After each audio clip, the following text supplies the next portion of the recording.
The message never reached her. On a quiet Tuesday morning, 65-year-old Margaret Ellis stared at her phone, watching the tiny loading symbol spin before the screen finally displayed "Message not delivered." She frowned, convinced her internet connection had failed again. Technology had never been her strongest skill, and she blamed the Wi-Fi more often than not. She tried again, the same result. Confused, Margaret opened another app. She searched for her daughter-in-law's profile. Nothing appeared. She checked Facebook. Gone. Instagram. Gone. Even the family group chat she had quietly followed for years had disappeared without explanation. A knot formed in her stomach. It wasn't her phone. She had been blocked. The realization settled over her like a heavy blanket. For several long minutes, she simply sat at her kitchen table, staring at the cold coffee beside her. Outside, birds chirped in the backyard, completely unaware that her world had just shifted. She picked up her phone again and called her son, Daniel. It rang 4 times before reaching voicemail. She didn't leave a message. Instead, she placed the phone face down on the table and let silence fill the room. Her eyes wandered toward an old framed photograph sitting on the counter. It showed Daniel at 10 years old, proudly holding the biggest pumpkin he had ever carved. His father stood beside him with an arm around his shoulders, both of them laughing so hard that neither had noticed Margaret taking the picture. Her husband, Richard, had been gone for nearly 12 years. Some mornings she still expected to hear his footsteps coming down the hallway. Life had become much quieter after his passing. Margaret had spent 32 years working as an elementary school librarian in Knoxville, Tennessee. She loved books because they reminded her that every difficult chapter eventually gave way to another. When she retired, she imagined traveling, volunteering, planting flowers, and finally spending time on herself. Instead, most of her attention remained focused on Daniel. He was her only child. After Richard died, mother and son had leaned on each other through grief. Somewhere along the way, helping Daniel became second nature. She never questioned it. Mothers weren't supposed to keep score. Daniel had always been hardworking. He earned a business degree, found a promising position with a regional shipping company, and built a comfortable life. Margaret couldn't have been prouder. Then he met Claire Morgan. Claire was confident, intelligent, and ambitious. She worked in digital advertising and seemed to have endless energy. During their first dinner together, Margaret welcomed her warmly, asking about her career, her parents, and her hobbies. Claire smiled often, complimented Margaret's cooking, and even insisted on helping wash the dishes afterward. Margaret believed her son had chosen well. When Daniel proposed 2 years later, she happily contributed several $1,000s toward the wedding reception. She never viewed it as an expense. It was an investment in their happiness. The wedding was beautiful. Richard's absence hurt deeply, but seeing Daniel begin a new chapter filled Margaret with hope. The first year of their marriage seemed peaceful. Margaret visited only after calling first. She respected their privacy and never wanted to become the overbearing mother-in-law people joked about. She had her own routine. Every Thursday, she volunteered at the local library. Friday afternoons belonged to coffee with her lifelong friend, Helen. Weekends were spent tending roses, tomatoes, and herbs in the backyard she had carefully cultivated over decades. Life felt balanced. Then everything changed. Daniel called one rainy afternoon with news that his department had been eliminated during company restructuring. He tried to sound calm.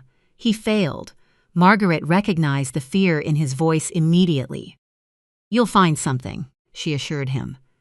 "You're talented, Daniel. This won't last forever." "I hope you're right," he replied quietly. 2 weeks later, he asked whether she could help cover one mortgage payment while he searched for work. Without hesitation, Margaret transferred the money. She didn't ask for repayment. She didn't expect gratitude. She simply wanted her son to breathe a little easier. Claire texted later that evening, "Thank you, Margaret. We really appreciate your help." Margaret smiled when she read it. She even saved the message. She had no idea it would become one of the last kind texts Claire would ever send her. 1 month of assistance quietly became another, then another. Each request sounded temporary: a mortgage payment, a car repair, groceries after an unexpected expense, the veterinarian bill when their golden retriever needed emergency treatment. Each time, Margaret told herself the same thing: families help each other. She never imagined those small acts of generosity were slowly becoming an expectation instead of a gift. And she certainly never imagined they would eventually cost her far more than money. By the end of autumn, Daniel had picked up a few consulting jobs, but they weren't enough to replace his old salary. Some months he earned a respectable amount.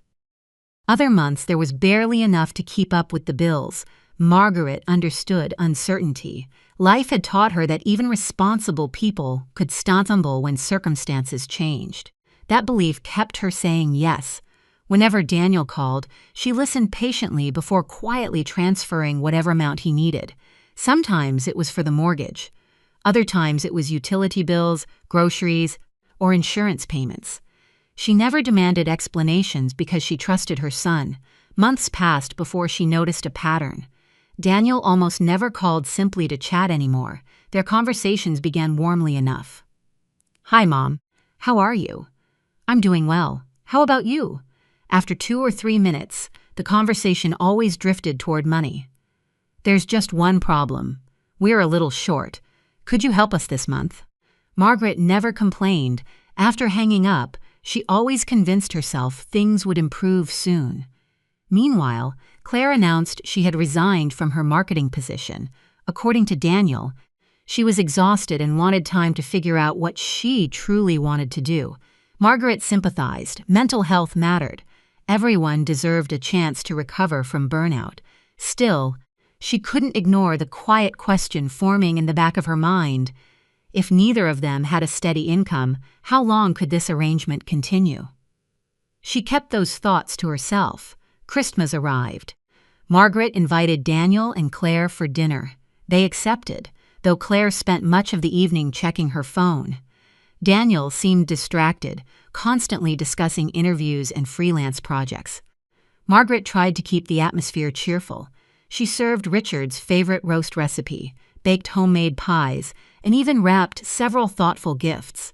For a few hours, everything almost felt normal. Almost. After dinner, Daniel lingered while Claire carried dishes into the kitchen. "Mom," his voice carried the familiar hesitation she had begun recognizing. "The landlord is increasing our rent next month." Margaret waited. "We're short about $200 every month now." She looked at him carefully. "What are you asking?" "I was hoping. Maybe you could cover the difference until I land something permanent."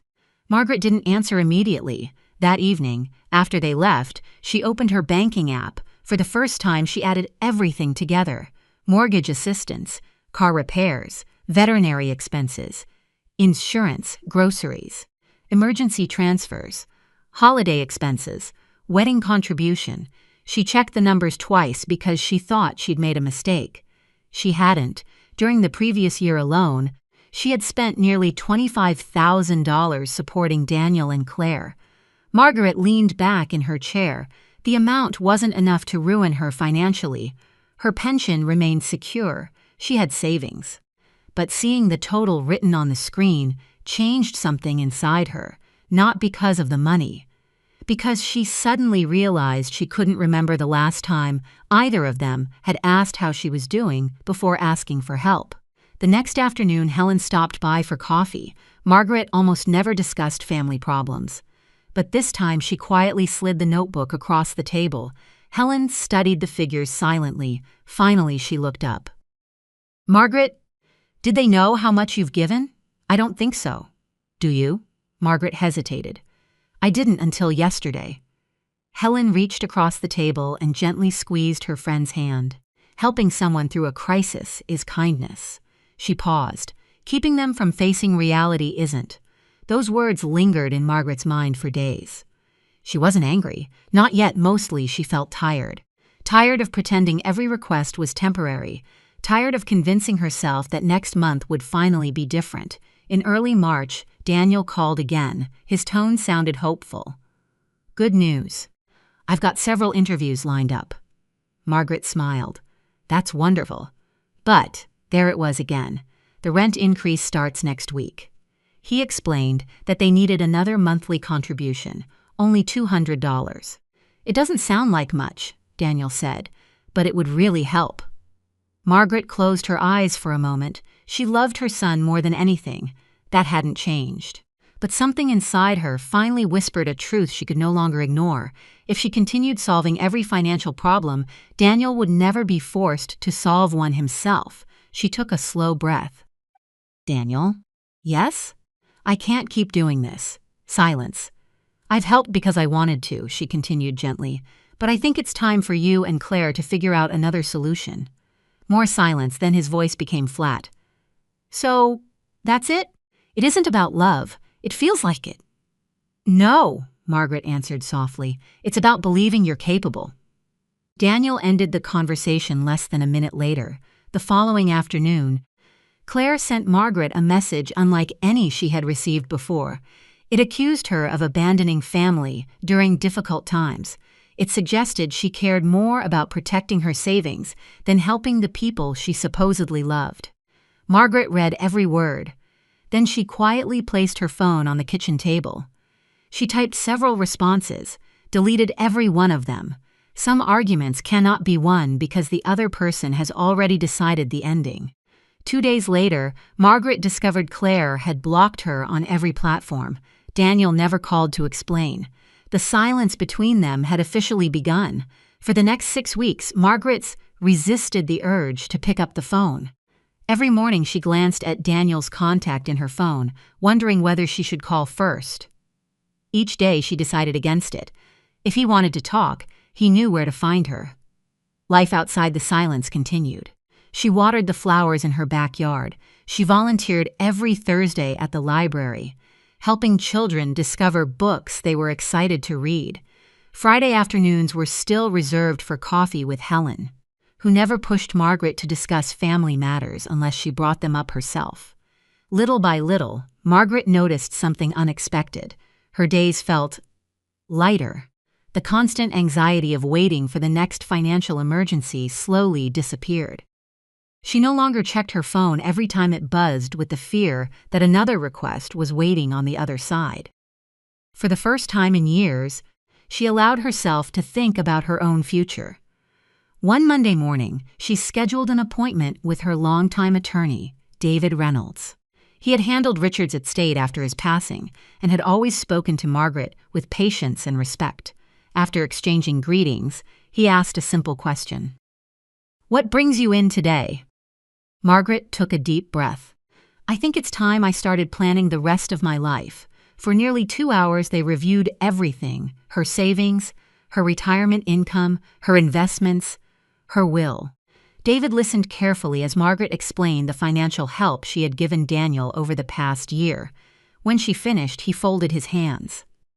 "Margaret," he said gently, "you've spent decades building financial security." She nodded.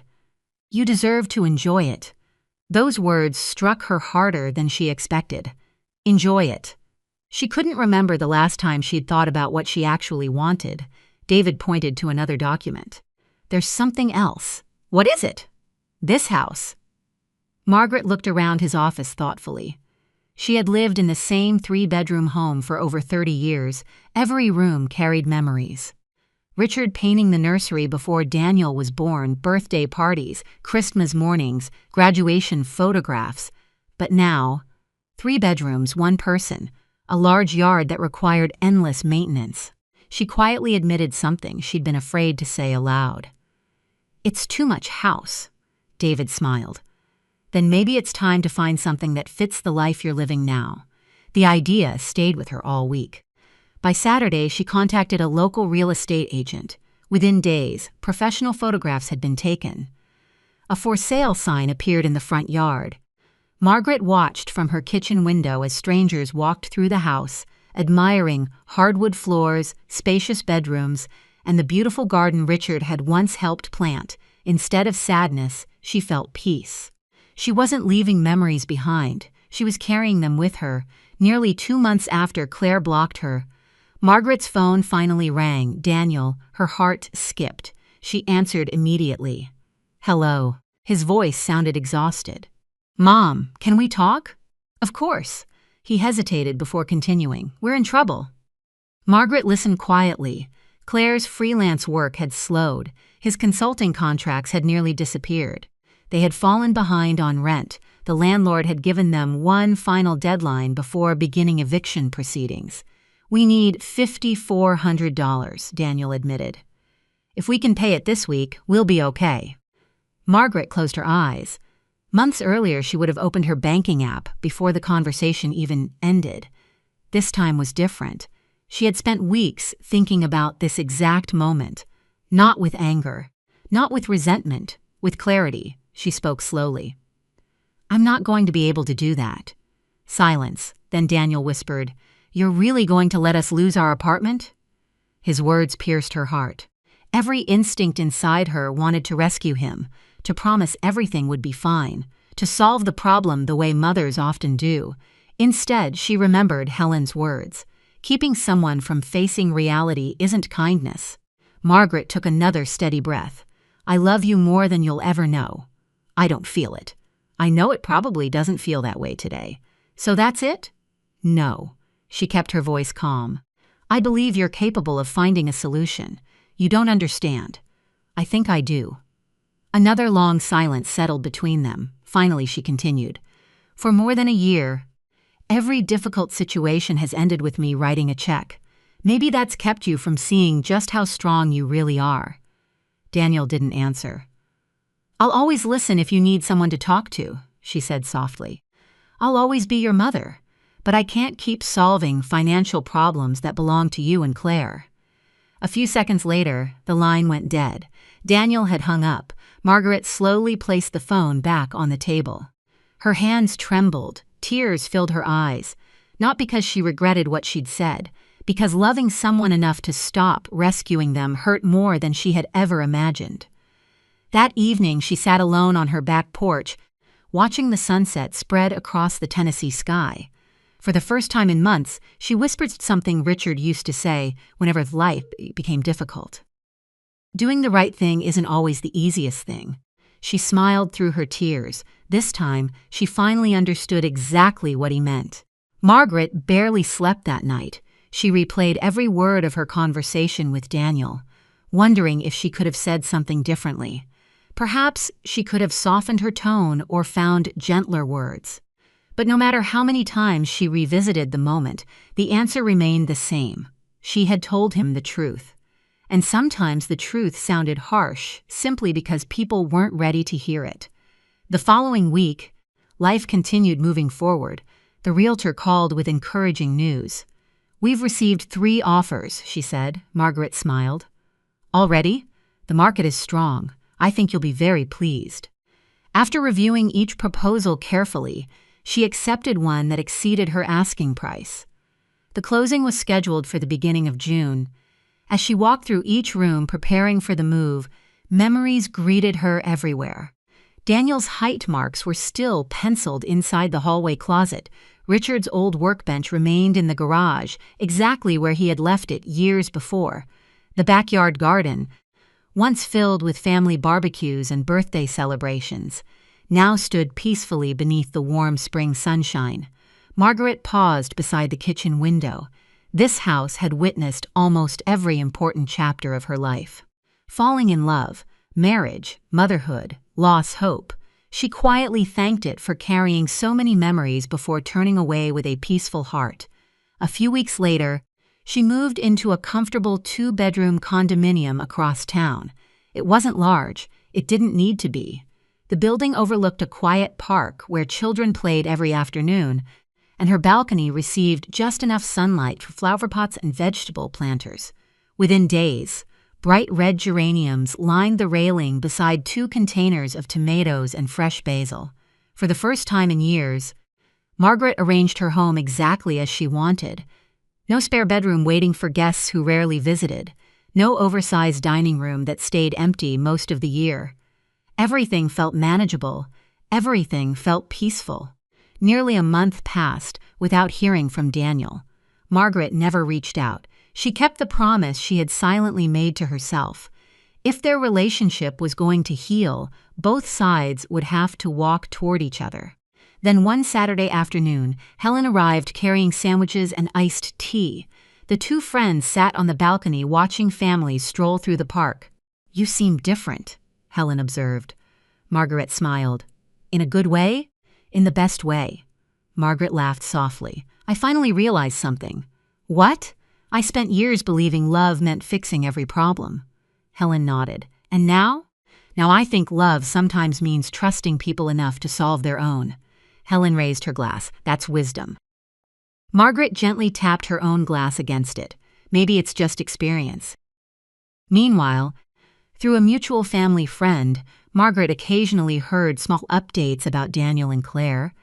They had left the expensive apartment before the eviction process was completed. Instead of borrowing more money, they rented a much smaller place on the edge of town. Claire accepted a full-time marketing position with a growing company. Daniel continued interviewing, while taking temporary consulting assignments whenever possible. For the first time in over a year, they were living entirely on their own income. Margaret felt relieved. Not because they were struggling, because they were finally standing on their own feet. She never celebrated being right. She simply hoped they would eventually recognize their own strength. Late one afternoon in July, Margaret checked her mailbox after returning from the grocery store. Among advertisements and utility bills sat a plain white envelope. Her name had been written by hand. She recognized the handwriting immediately. Daniel. Her hands trembled slightly as she carried the letter inside. She made herself a cup of tea before carefully opening the envelope. Several pages rested inside. Not printed handwritten. She began reading slowly. "Mom, I've started this letter at least 10 times because I wasn't sure how to say everything that needed saying." Margaret continued reading through tears.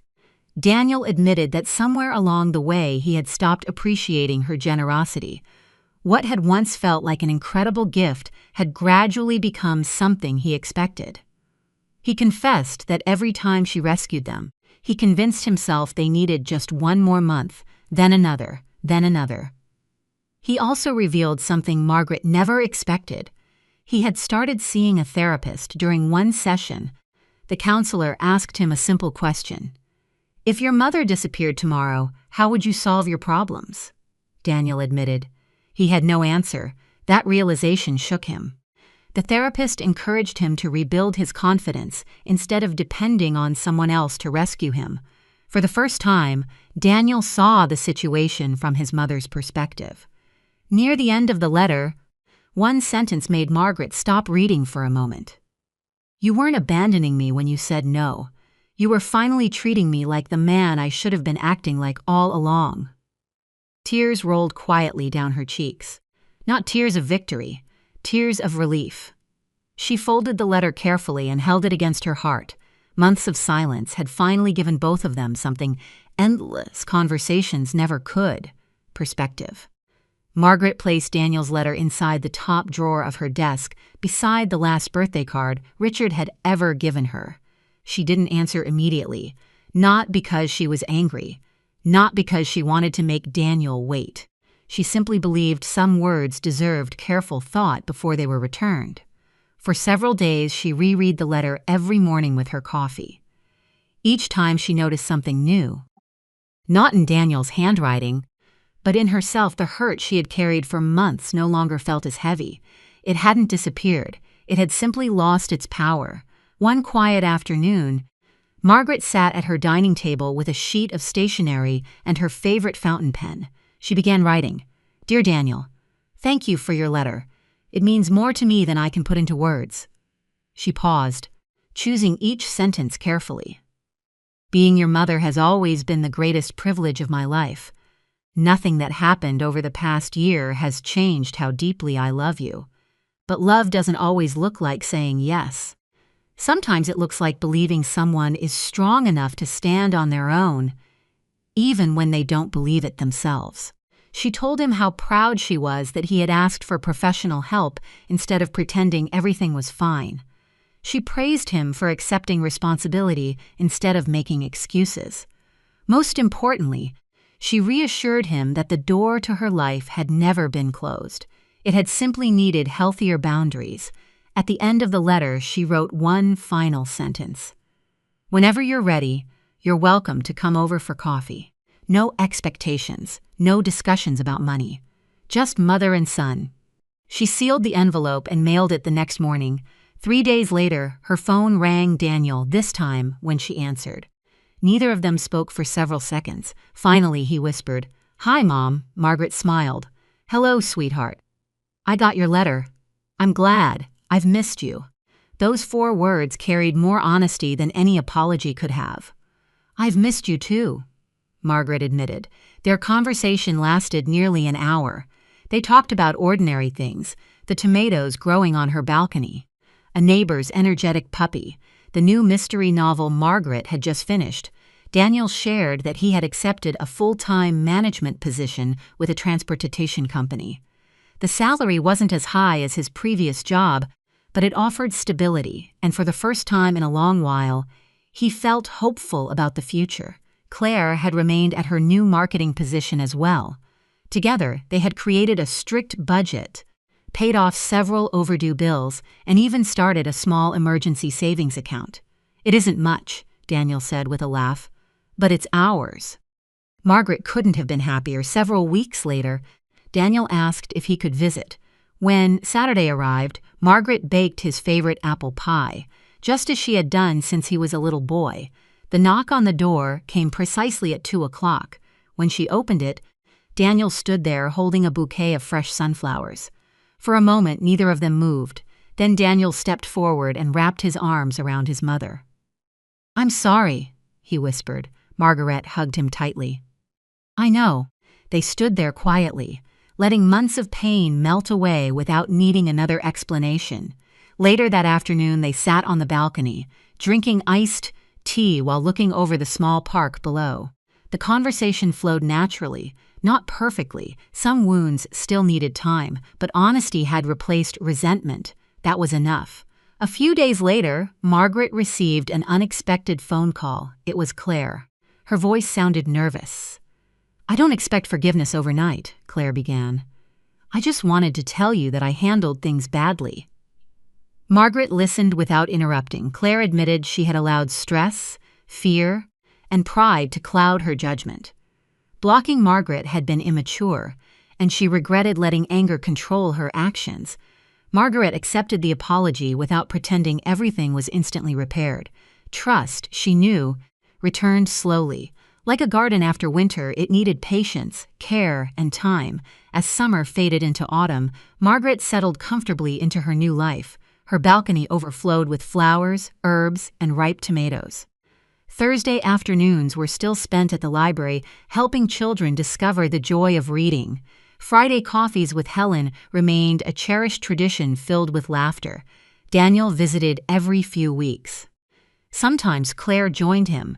Sometimes she didn't. There was no pressure anymore. Their relationship grew naturally instead of being held together by financial dependence. One evening, as the sun dipped below the horizon, Margaret looked around her peaceful condominium. It wasn't the largest home she had ever owned. It wasn't the fanciest. But it was filled with something far more valuable: peace. She finally understood a lesson that had taken more than 6 decades to learn. Real generosity isn't measured by how much money you give away. It's measured by whether your kindness helps someone become stronger rather than more dependent. Looking back, Margaret never regretted helping her son. She regretted waiting so long to set healthy boundaries. The money she had spent was gone forever. But the lesson it taught remained priceless. Life had given her another beginning instead of an ending. She had learned that protecting her peace wasn't selfish. Choosing herself wasn't abandonment, and saying no at the right time had ultimately become the most loving gift she could have given both her son and herself.